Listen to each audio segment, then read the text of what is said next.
Hi hello friends, welcome back to Sidvi Pakashala. ನಾನಿವಾಗ ಮಾಡೋಕ್ಕೆ ಹೊರಟಿರೋದೇನೆಂದರೆ ಸಬ್ಬಸಿಗೆ ರೈಸ್ ಮಾಡೋಕ್ಕೆ ಹೊರಟಿದ್ದೀನಿ. ಹೇಗೆ ಮಾಡೋದು ಅಂತ ತೋರಿಸ್ತೀನಿ ಬನ್ನಿ. ಇಲ್ಲಿ ನಾನು ಪಲಾವಿಗೆ ಬೇಕಾಗಿರುವಂತಹ 3 ಏಲಕ್ಕಿ ತೊಗೊಂಡಿದ್ದೀನಿ, 2 ಚಕ್ಕೆ ತೊಗೊಂಡಿದ್ದೀನಿ, ಪಲಾವಿ ಎಲೆ ತೊಗೊಂಡಿದ್ದೀನಿ 2, ಹಾಗೆ ನಕ್ಷತ್ರದ ಹೂವು ತೊಗೊಂಡಿದ್ದೀನಿ, ಲವಂಗ 4 ತೊಗೊಂಡಿದ್ದೀನಿ, ಹಾಗೆ ಖಾರಕ್ಕೆ ಖಾರದ ಪುಡಿ ಹಾಗೆ ಅರಿಶಿನ ತೊಗೊಂಡಿದ್ದೀನಿ. ಇಲ್ಲಿ ಬೆಳ್ಳುಳ್ಳಿ ತೊಗೊಂಡಿದ್ದೀನಿ, 1 ಗೆಡ್ಡೆ ಈರುಳ್ಳಿ ತೊಗೊಂಡಿದ್ದೀನಿ, 1 ಗೆಡ್ಡೆ ಟೊಮ್ಯಾಟೊ ತೊಗೊಂಡಿದ್ದೀನಿ, ಹಾಗೆ 2 ರಿಂದ 3 ಮೆಣಸಿನ್ಕಾಯಿ ತೊಗೊಂಡಿದ್ದೀನಿ. ಇಲ್ಲಿ ಅರ್ಧ ಕ್ಯಾಪ್ಸಿಕಮ್ ತೊಗೊಂಡಿದ್ದೀನಿ, ಇಲ್ಲಿ ಕೊತ್ತಂಬರಿ ತೊಗೊಂಡಿದ್ದೀನಿ ಸ್ವಲ್ಪ, ಹಾಗೆ ನಾನು ರಾತ್ರಿ ನೆನೆಸಿರುವಂಥ ಬಟಾಣಿ ತೊಗೊಂಡಿದ್ದೀನಿ ಸ್ವಲ್ಪ, 1 ಕಪ್ ಆಗೋಷ್ಟು, ಹಾಗೆ ಸಬ್ಬಸಿಗೆ ಸೊಪ್ಪು. ನೋಡಿ, ಕುಕ್ಕರ್ ಇಟ್ಟಿದ್ದೀನಿ, 2 ಟೇಬಲ್ ಸ್ಪೂನ್ ಎಣ್ಣೆ ಹಾಕ್ತಾಯಿದ್ದೀನಿ.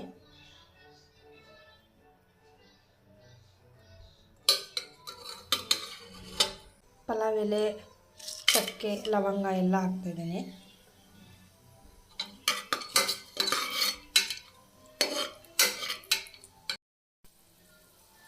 ಈಗ ನೋಡಿ, ಮೆಣಸಿನ್ಕಾಯಿ ಬೆಳ್ಳುಳ್ಳಿ ಹಾಕ್ತಾಯಿದ್ದೀನಿ.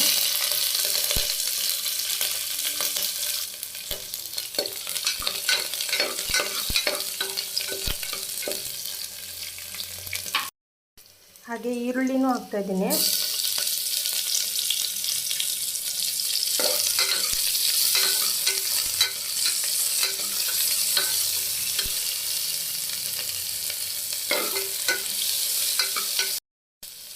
ಮತ್ತು ಕ್ಯಾಪ್ಸಿಕಮ್,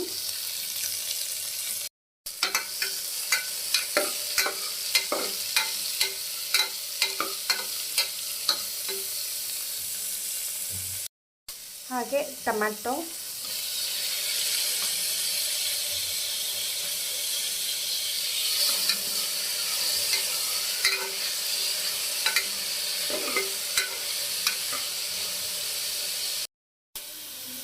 ಹಾಗೆ ರಾತ್ರಿ ನೆನೆಸಿರುವಂತಹ ಬಟಾಣಿ ಹಾಕ್ತಾಯಿದ್ದೀನಿ. ಈಗ ನೋಡಿ, ಅರಿಶಿನ ಮತ್ತು ಖಾರದ ಪುಡಿ ಹಾಕ್ತಾಯಿದ್ದೀನಿ, ಹಾಗೆ ಸಾಲ್ಟ್ ಕೂಡ ಹಾಕ್ತಾಯಿದ್ದೀನಿ.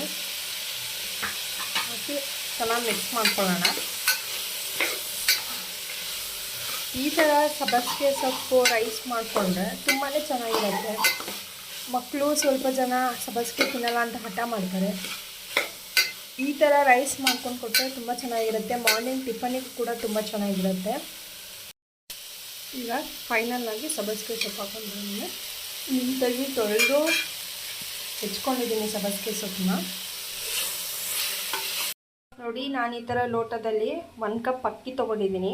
ಈಗ 2 ಕಪ್ ನೀರು ಹಾಕ್ತಾಯಿದ್ದೀನಿ. ಈಗ ನೋಡಿ, ಅಕ್ಕಿನ ನೆನೆಸಿ ಇಟ್ಟಿದ್ದೀನಿ. ನೋಡಿ, ಆಲ್ರೆಡಿ 1 ಲೋಟ ಹಾಕಿದ್ದೀನಿ ನೀರು, 1 ಲೋಟ ನೀರು ಹಾಕ್ತಾಯಿದ್ದೀನಿ. ಹಾಕ್ಕೊಂಡು ಚೆನ್ನಾಗಿ ಮಿಕ್ಸ್ ಮಾಡ್ಕೊಳ್ಳೋಣ. ಲಾಸ್ಟಿಗೆ 1-2 ಕುದಿ ಬಂದಮೇಲೆ ಅಕ್ಕಿ ಹಾಕ್ಕೊಳ್ಳೋಣ ಲಾಸ್ಟಿಗೆ. ನೋಡಿ, ಕುದಿ ಬರ್ತಾಯಿದೆ, ಈಗ ಅಕ್ಕಿ ಹಾಕ್ಕೊಳ್ಳೋಣ. ನೋಡಿ, ಈಗ ಅಕ್ಕಿ ಹಾಕ್ಕೊತಾ ಇದ್ದೀನಿ. ಅಕ್ಕಿನ ನಾನು ನೆನೆಸಿಟ್ಟಿದ್ದೆ, ಹಾಕ್ಕೊಂಡು ಮಿಕ್ಸ್ ಮಾಡ್ಕೊಳ್ಳೋಣ. ಈಗ ಸ್ವಲ್ಪ ಕುದಿ ಬರೋವರೆಗೂ ಮಿಕ್ಸ್ ಮಾಡ್ಕೊಳ್ಳೋಣ. ಕ್ಲೋಸ್ ಮಾಡ್ತೀನಿ. 1-2 ಕುದಿ ಬಂದಮೇಲೆ ಕುಕ್ಕರ್ ಮುಚ್ಚಳ್ಕ ಹಾಕೊಳ್ಳೋಣ. ನೋಡಿ, ಚೆನ್ನಾಗಿ ಮಿಕ್ಸ್ ಆಗಿದೆ. ಈ ಥರ ಕುದಿಯೋಕ್ಕೆ ಬಿಟ್ವಿ ಅಂದರೆ ಮಸಾಲೆ ಎಲ್ಲ ಮೇಲೆ ಬರೋಲ್ಲ, ಚೆನ್ನಾಗಿ ಮಿಕ್ಸ್ ಆಗುತ್ತೆ ಮಸಾಲೆ ಎಲ್ಲ. ಇಲ್ಲ ಅಂದರೆ ನಾವು ಅಕ್ಕಿ ಆಗಿದ ತಕ್ಷಣ ಕ್ಲೋಸ್ ಮಾಡಿದ್ವಿ ಅಂದರೆ ಮಸಾಲೆ ಎಲ್ಲ ಮೇಲೆ ಬಂದಿರುತ್ತೆ. ಈಗ ಫೈನಲ್ ಕೊತ್ತಂಬರಿ ಹಾಕೊಳ್ಳೋಣ. ಕೊತ್ತಂಬರಿ ಹಾಕ್ಕೊಂಡು ಮಿಕ್ಸ್ ಮಾಡ್ಕೊಳ್ಳೋಣ. ನೋಡಿ, ನಾನು ಕೊತ್ತಂಬರಿ ಹಾಕ್ಕೊಂಡು ನೀಟಾಗಿ ಮಿಕ್ಸ್ ಮಾಡ್ಕೊಂಡಿದ್ದೀನಿ. ಈಗ ಕುಕ್ಕರ್ ಕ್ಲೋಸ್ ಮಾಡೋಣ. 2 ವಿಷಿಲ್ ಆಗಲಿ. 2 ವಿಷಿಲ್ ಆಗಿದ ತಕ್ಷಣ ಓಪನ್ ಮಾಡಿ. ನೋಡಿ, ಎಷ್ಟು ಚೆನ್ನಾಗಿದೆ ಪಲಾವು. ನೋಡಿ,